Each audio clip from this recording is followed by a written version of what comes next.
Tregimi i djalit dhe guri në rrugë. Një djal i ri ecte në rrugë dhe pa një gur të madh që pengonte kalimin. Të tjerët kalonin anash pa e vënë re. Djali mendoi: I dashuri ynë Muhammed a.s. na mësoi të heqim pengesat nga rruga.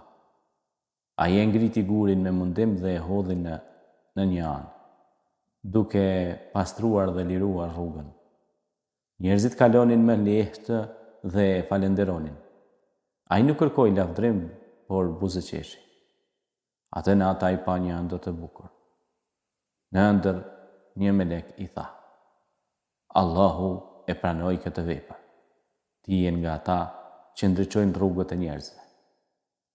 Ai u zgjua i lumtur dhe vendosi të bëjë më shumë mirësi. Kur mësoi më shumë rreth haditheve të njëve të dërguarit Muhammed a.s. e kuptoi shpërblimin.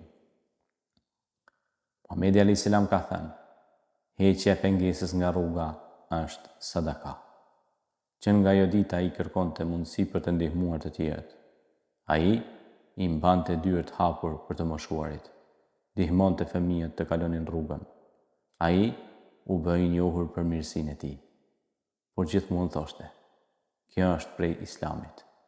Islami nuk është vetëm lutje, por edhe veprim.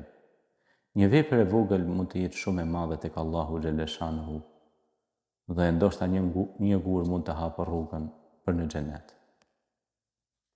Imani dahet në 73 degë, më e larta prej këtyre degëve është La ilaha illallah Muhammed Rasulullah, dëshmia se nuk ka zot tjetër që meriton të adhurohet veç Allahut dhe se Muhamedi është i dërguari i tij. Dhe me ulta është largimi i pengesës nga rruga. Por dhe kjo është prej degëve të besimit, imanit.